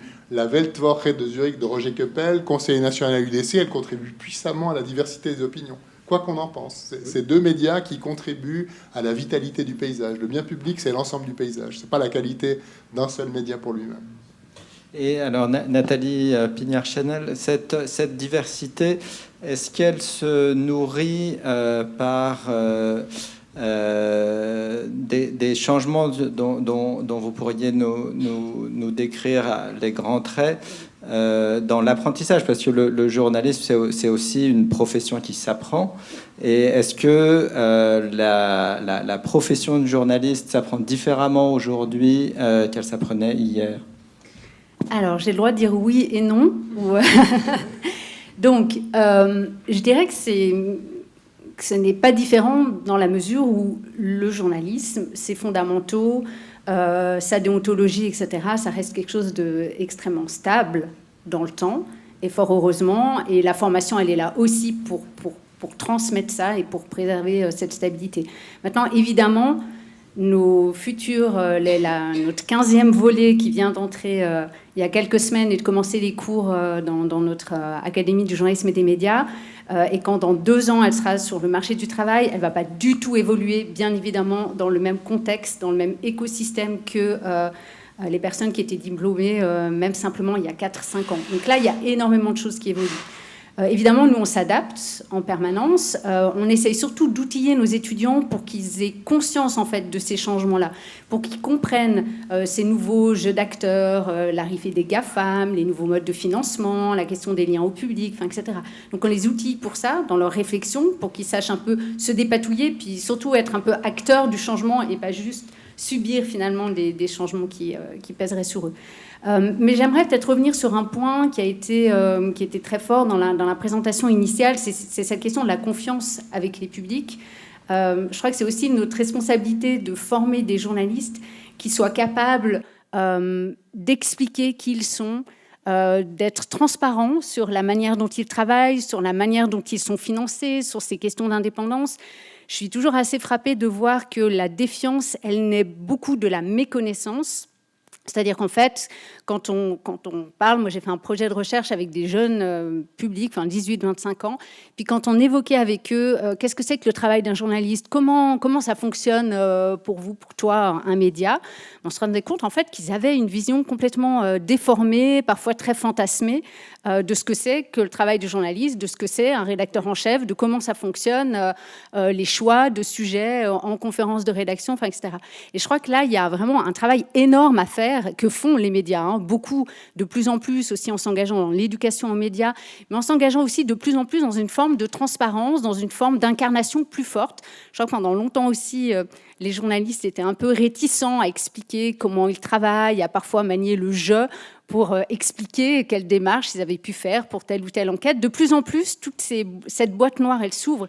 Et ça, je crois que c'est vraiment quelque chose que les médias doivent réussir encore à mettre en place, à être davantage dans la conversation, à prendre en compte les commentaires de leurs lecteurs. Alors, c'est toujours très facile à dire, c'est beaucoup plus compliqué à mettre en place, mais je crois que cette question de la défiance, elle est tellement centrale qu'on doit trouver des solutions et qu'on doit pouvoir aussi former nos étudiants à cela. Puis peut-être un autre point très rapidement sur lequel je voulais revenir aussi, on a beaucoup parlé des réseaux sociaux de manière assez négative parce qu'effectivement sur les réseaux sociaux il y a beaucoup de dérives, il y a beaucoup de haine, etc. Il y a aussi, je pense, les réseaux sociaux doivent être aussi vus comme des espaces d'investigation, de travail à part entière pour les journalistes, pas juste comme des espaces pour diffuser les contenus, mais aussi y être présent pour voir quelles sont les discussions ordinaires, quels sont les sujets qui sont discutés, quels sont un peu les signaux faibles finalement de l'actualité qui se jouent aussi et de plus en plus dans ces espaces-là.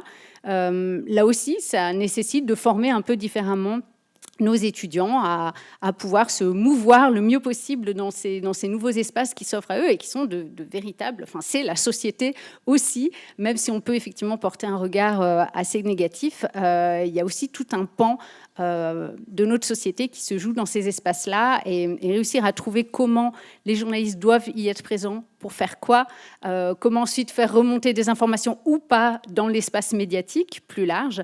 Ça, c'est aussi des questions, je pense, qui sont assez importantes à investir. Merci beaucoup. Alors, pour le mot de la fin pour cette phase du débat, avant d'ouvrir la conversation avec le public, je me tourne vers Marie-Laure Muchery pour vous demander justement de poursuivre dans cette exploration finalement de la pluralité des nouvelles formes d'expression médiatique. Si vous aviez des exemples particulièrement parlants à partager avec nous.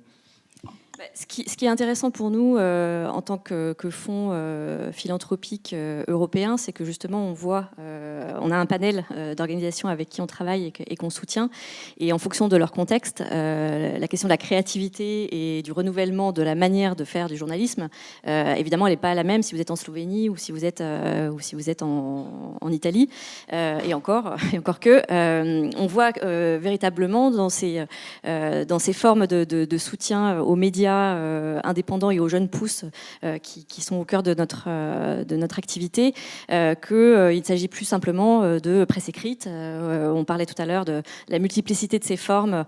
Aujourd'hui, pour toucher un public, une audience, l'idée, c'est aussi d'aller chercher d'engager les désengagés, c'est-à-dire d'aller chercher les gens qui se détournent des médias, ne s'informent plus, ne veulent plus entendre ce déversement de news et d'infos qu'on a à longueur de journée. Et donc, il faut faire preuve de créativité, de nouvelles formes, de nouveaux contenus et de nouveaux canaux de diffusion de cette information. Donc, voilà, on voit énormément se développer la forme podcast qui permet de différentes manières d'aborder des sujets sous forme de séries aussi. J'ai cet exemple en tête sur la Slovénie récemment, un média qu'on a soutenu dans cette exploration pour eux, cette nouveauté de format. J'ai l'exemple très précis aussi au Portugal d'un média d'investigation qui cherche aujourd'hui à partagé les résultats de ces enquêtes sous forme de web documentaires. Ils font preuve d'une créativité incroyable et véritablement de qualité sur la manière dont ils puissent présenter le résultat de leurs investigations. Je voudrais revenir sur ce que disait Nathalie tout à l'heure. Je trouve que c'est très intéressant. Elle insistait sur la question d'ouvrir la boîte noire et de recréer du lien entre les journalistes qui créent le contenu et puis les gens qui le reçoivent. On a aussi, à travers l'expérience de Civitates, souhaité soutenir une diversité de médias aussi dans leur manière de faire du journalisme. Et toute cette question de générer du lien social, je vous parlais de ce média portugais Divergente qui fait du web documentaire. L'idée derrière, c'est aussi de créer des moments de rencontre avec alors je ne sais plus comment les appeler, est-ce que c'est des lecteurs, est-ce que c'est des auditeurs, est-ce que ce sont des téléspectateurs, je ne sais pas, mais en tout cas avec leur audience, avec leur public, pour mettre en débat le résultat de leur investigation, pour que les gens comprennent comment ça s'est fait, que c'est du temps long, qu'il y ait une explication sur le métier même du journalisme. C'est pas justement uniquement le produit fini qui est intéressant, c'est aussi les recettes de cuisine, quoi. Et donc dans cette idée de restaurer la confiance et de restaurer le lien, en fait ces nouvelles formes qui sont peut-être aussi des formes anciennes, parce que finalement la forme de débat public et de conférence en présentiel, on a un peu oublié ce que c'était, mais c'est aussi par là que ça passe.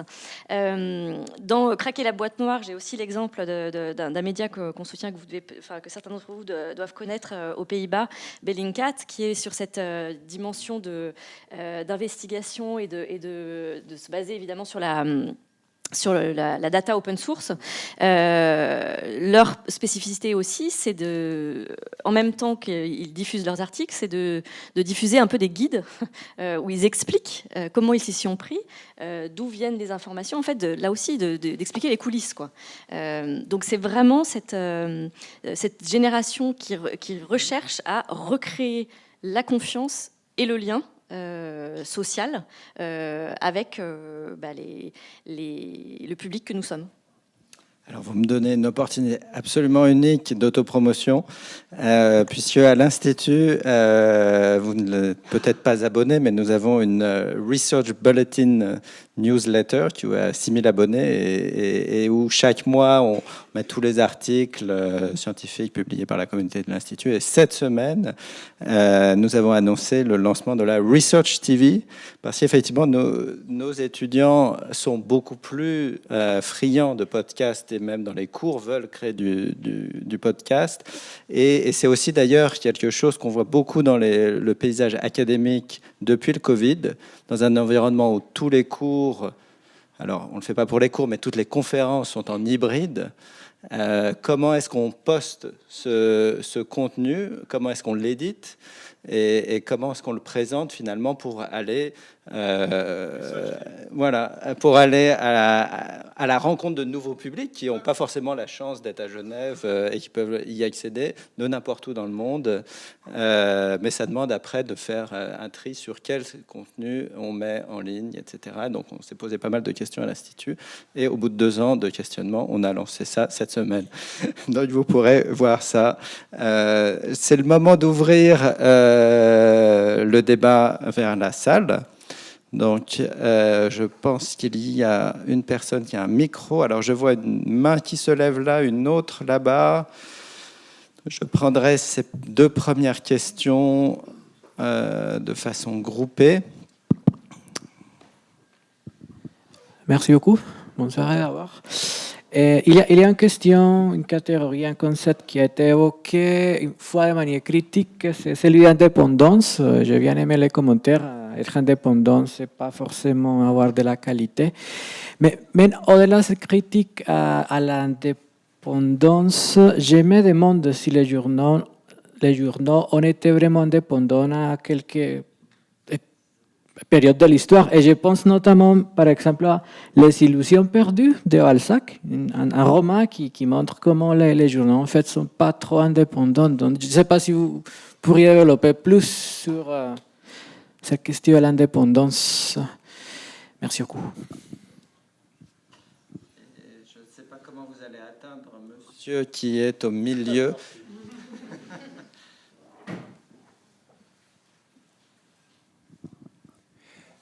Bonsoir, merci. Je vais peut-être écorner un mirage et je m'en excuse. Ma question va être à Tibert Adler, mais avant de la poser, un petit constat. Nous faisons partie des membres fondateurs de Civitates et Marie-Laure Mucheri a très bien exposé les choses, mais pour mettre les choses en proportion, ce consortium de fondations, 22 fondations européennes, le budget annuel de Civitates est de 3 millions d'euros. Alors, ça a l'air absolument magnifique, 3 millions d'euros, mais à l'échelle des choses, c'est absolument rien. Et parallèlement à ça, on a entendu parler de la fondation Aventinus, qui est une initiative tout à fait extraordinaire, et je veux la saluer ici, et je veux saluer les 3 fondations qui financent Aventinus. C'est tout à fait remarquable, mais je ne pense vraiment pas que ce cas particulier en Suisse romande soit exportable et même pas très loin, pas besoin d'aller en Afrique. Le fait est que Genève est une ville extraordinairement prospère, avec une tradition philanthropique, avec des moyens, somme toute, assez gigantesques, globalement parlant. Et donc, je veux dire, le modèle Aventinus est unique. Il est limité à Genève et excusez-moi de le dire, j'espère vraiment n'insulter personne. Donc, ce que je veux dire par là, c'est qu'à l'échelle des choses, puisque le mot philanthropie est prononcé dans le titre ici, je pense que c'est important quand même, à mon sens, vous me contredirez, pour les participants à cette conférence, de savoir que le rôle de la philanthropie est malheureusement absolument marginal à l'échelle des choses. Et je veux maintenant poser ma question à M. Tibert Adler, aussi en tant qu'ex-vice-président, ou en tout cas membre du conseil de Swiss Foundations.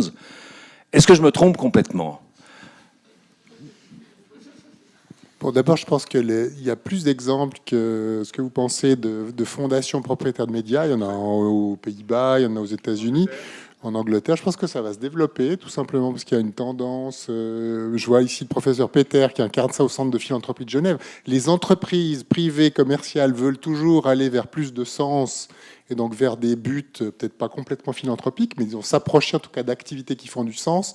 Et inversement, les organisations philanthropiques souhaitent être de plus en plus efficaces dans l'allocation de leurs ressources et de leurs moyens. Donc là, il y a un champ de convergence, à mon avis, aussi pour les médias. Titre personnel, je pense que les fondations ont un rôle important à jouer aussi dans la diversification des sources de revenus. Moi, pour les médias, longtemps, je m'étais aussi dit, tiens, là, on n'est pas dans le champ d'observation des fondations et de la philanthropie, c'est privé-public. Mais disons, avec le numérique, toutes les frontières se brouillent, et puis dans le monde moderne, toutes les frontières se brouillent. Et si on pense aux médias comme une dimension ou un des domaines de la culture au sens large, et dans le fond, c'est aussi une activité culturelle. À ce moment-là, c'est très fréquent de trouver dans le monde de la culture 3 sources de financement. Vous avez du public, vous avez souvent du subventionnement pour des institutions théâtrales, musicales, culturelles. Vous avez des fonds privés, vous avez de la billetterie, des spectateurs qui achètent leurs billets, des sponsors, des partenaires commerciaux, et vous avez de la philanthropie et des mécènes. Donc vous avez du philanthropique, du privé, du public. Pourquoi pas dans les médias ?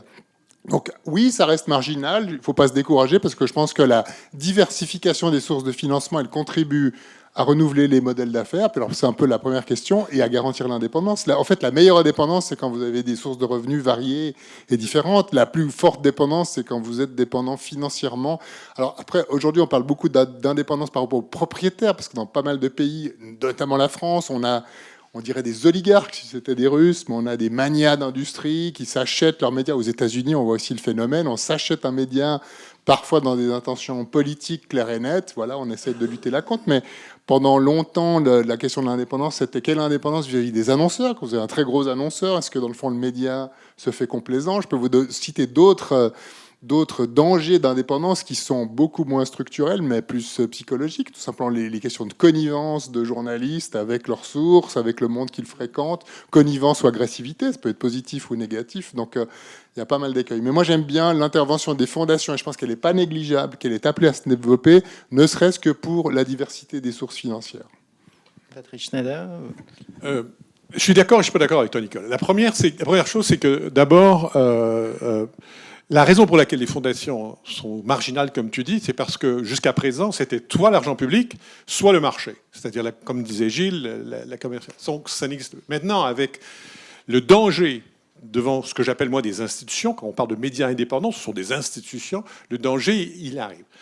Et en tout cas, nous, ce qu'on est en train d'absorber, on a soulevé environ 81 millions d'euros en Europe pour ce sujet. Et ce qu'on voit dans la typologie des fondations, ce sont des fondations qui s'intéressaient non pas aux médias indépendants, comme disait Marina, mais à la société civile. Ce qui veut dire qu'il y a une sorte de réveil, pas philanthropique, mais des fondations de dire, attendez, la société civile, c'est aussi les médias. Avant, ils étaient tranquilles, ils avaient soit l'argent public, soit les marchés, et maintenant. Et je terminerai là-dessus, c'est que j'ai eu une intervention il y a 6 ans de cela, et je vais dire la même chose, je suis désolé pour ceux qui l'ont entendu et je me répète. Comment allons-nous financer le soldat média? Et c'est une arc, un petit peu comme les scénarios de cinéma. C'est-à-dire que tout le monde veut savoir, OK, c'est quoi la solution? Il y a 3 ans, on disait, c'est BuzzFeed, ça va être BuzzFeed. Mais non, c'est pas BuzzFeed, ça ne va pas marcher. Nous sommes, à mes yeux, à 25% de cet arc. On voudrait savoir où ça va terminer. Et je crois que le rôle des fondations, c'est de financer ce moment-là, parce que les enjeux sont terribles, à mes yeux. Si le discours public tombe et que les fondations n'interviennent. Donc, premier niveau d'intervention, c'est-à-dire expérimentation et pouvoir financer ça. La deuxième, et là, c'est là où je ne suis pas d'accord avec toi, moi, je salue encore l'expérience d'Aventilius, parce qu'on pourrait résumer très simplement. Comme disait Thibert, il y a des expériences d'une fondation qui détient un média. The Scott Trust détient The Guardian depuis 150 ans, avec une mission très précise. Vous essayez d'atteindre l'équilibre, mais si ça ne marche pas, dans leur loi de la fondation, c'est plus compliqué, c'est un trust, il y en a plusieurs dans le monde. Mais moi, je dirais qu'Aventinius, ils ont monté le niveau à un 3. C'est 4 ou 3 fondations. Donc, on passe d'une fondation à 3 fondations. Et moi, je pousserais, et vous m'avez entendu tout à l'heure, je pousserais la logique en disant pas que des fondations. Essayons d'aller dans la société civile pour avoir un capital mix. Parce que, comme le disait Thibert, je suis d'accord, plus on diversifie, non seulement on diversifie le capital, plus notre expérience, c'est que c'est plus difficile pour une fondation, une banque, une entreprise de médias de qualité ou une fondation de contrôler la gouvernance et ainsi de suite. Donc, je ne suis pas aussi pessimiste. Je trouve que moi, je salue absolument ce qui s'est passé et je crois que c'est exportable. Je crois que c'est exportable d'avoir plusieurs fondations au lieu d'avoir qu'une seule fondation. Alors, Michel voulait répondre. Avec ces 3 millions, vous faites quand même beaucoup de choses. Oui, je voulais peut-être réagir à la question de monsieur, revenir sur la notion d'indépendance. Sur la question de l'indépendance, quand on est une fondation philanthropique ou un fonds philanthropique, elle se pose évidemment, je pense, à 3 niveaux. La première, pour revenir à la question des critères, évidemment, la question de l'indépendance d'une organisation par rapport au pouvoir politique, au pouvoir économique, elle est évidente. Se poser la question de savoir si c'est une indépendance totale, je pense qu'en fait le débat n'est pas là. Pour nous, ce qui est intéressant lorsqu'on va sélectionner telle organisation par rapport à une autre, c'est de se dire que ce média joue un rôle de facilitateur du débat public et d'un débat public apaisé. C'est-à-dire que aujourd'hui, ça a été rappelé précédemment, n'importe quel sujet peut être inflammable. On peut partir dans des considérations qui polarisent les sociétés. Et à travers, encore une fois, le soutien aux médias, notre objectif premier, c'est de recréer un espace démocratique sain qui passe évidemment par le débat apaisé. Donc la question de l'indépendance pour nous, c'est est-ce que ces médias sont indépendants de pouvoir quel qu'il soit, est-ce qu'ils permettent la représentation de différents points de vue et la pluralité des points de vue. Donc c'est déjà au niveau de la sélection que cette question de l'indépendance se pose. En tant qu'encore une fois qu'acteur philanthropique, on se pose aussi la question de dire mais quand on soutient un acteur, est-ce qu'on n'est pas justement en train de le mettre sous dépendance à 2 niveaux, c'est-à-dire déjà le soutien qui est accordé financier, on est forcément dans une, on est justement pas dans une logique de pouvoir, mais à quoi on attribue ce soutien. À Civitates, le choix a été fait de ne pas soutenir la partie éditoriale. En fait, on ne soutient pas la création de contenu. On soutient la partie, on va dire, pas glamour, c'est-à-dire le renforcement de la structure. Comment l'organisation s'organise, se consolide sur différents aspects pour être plus forte, pour être plus résistante et puis pour pouvoir véritablement se développer. Tous les aspects de renforcement de la sécurité des personnes et des données de l'organisation. Évidemment, avoir du personnel supplémentaire pour explorer de nouvelles manières de générer forcément des souscriptions et des abonnements, etc., pour diversifier les sources de revenus de la structure. Donc, je reviens à cette question, à ce point. L'indépendance, évidemment, elle passe par la diversification des revenus. Et le dernier point, et je m'arrêterai là, la question, elle se pose aussi de l'indépendance par rapport à la fondation elle-même, c'est-à-dire qu'on soutient un acteur, mais est-ce qu'on ne le met pas sous dépendance et à partir de quel moment on estime que le soutien qu'on lui a accordé lui a permis de voler de ses propres ailes et qu'il n'ait plus besoin de la fondation ou du fonds qu'il a soutenu à un moment donné. Donc cette question de l'indépendance ou de la dépendance, elle se pose aussi à ce niveau-là. C'est une très, très bonne réponse à la question initiale, d'ailleurs, sur les façons concrètes de définir le soutien. Nathalie Nipignard-Chanel, je vous donne le mot de la fin. Alors, je voulais juste prolonger et donner un exemple assez concret et revenir sur cette idée de transparence, parce que je crois que vraiment c'est un point assez essentiel. On a un tout petit peu évoqué les GAFAM, Google, Facebook, etc. Alors c'est une autre forme de financement, je ne suis pas sûre qu'on parlerait de philanthropie, mais ils ont financé des rédactions en France, aux États-Unis, ailleurs, et pendant des années l'ont fait sans le dire, c'est-à-dire les médias avaient été très gênés en fait de dire c'est Facebook qui nous finance un studio télé pour faire du live, pour faire des stories, pour être présent sur telle ou telle plateforme. Dès lors que c'est tu, que ça n'est pas dit, ça devient suspicieux. Et je crois vraiment que cette forme de traçabilité, de dire effectivement qui nous finance, qu'est-ce que ça a comme impact, est-ce que ça a un impact sur la ligne éditoriale ou pas, si ça n'a pas d'impact, comment on peut le garantir, quand on fait du contenu sponsorisé, jusqu'où et quelle était la réelle marge de manœuvre de la rédaction. Toutes ces questions-là, je pense, elles doivent être le plus explicites possible, les plus transparentes possible. C'est pas toujours évident, mais c'est vraiment quelque chose qu'on doit à son public pour renouer cette confiance qui manque aujourd'hui. Un grand merci aux panélistes. C'est le temps de donner la parole à Aline Freiburg-Haus parce que nous sommes exactement à 19h55. Évidemment, la retranscription vidéo de ce panel sera téléchargeable ou streamable sur Research TV de l'Institut, qui est aussi une fondation de droit privé. Alors, les échanges de ce soir l'ont montré, l'accès à une information plurielle et indépendante est un bien commun indissociable de la démocratie. Dans un monde toujours plus complexe où les crises se multiplient, des médias libres et stables et aussi de qualité constituent une condition cadre clé pour permettre le débat public. Et ce, d'autant plus dans le contexte suisse de démocratie directe. En tant qu'actrices de la société civile, les fondations philanthropiques ne peuvent exercer leur action que dans un cadre démocratique. Leur indépendance, leur capacité à réfléchir à long, voire très long terme, et leur fonctionnement au-delà des logiques de marché leur permettent de s'engager pour le développement de sources d'informations de qualité et pour pouvoir les pérenniser. Alors si ce soir plusieurs questions restent encore ouvertes, une chose demeure.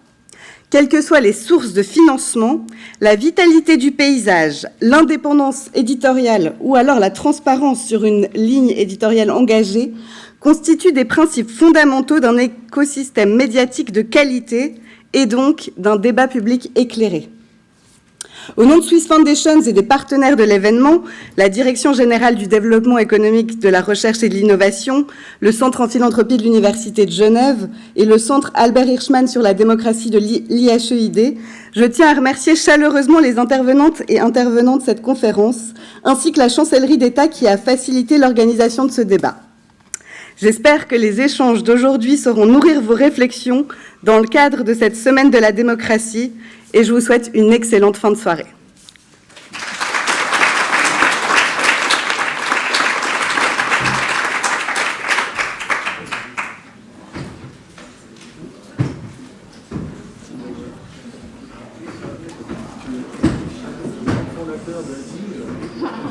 Abonné fondateur.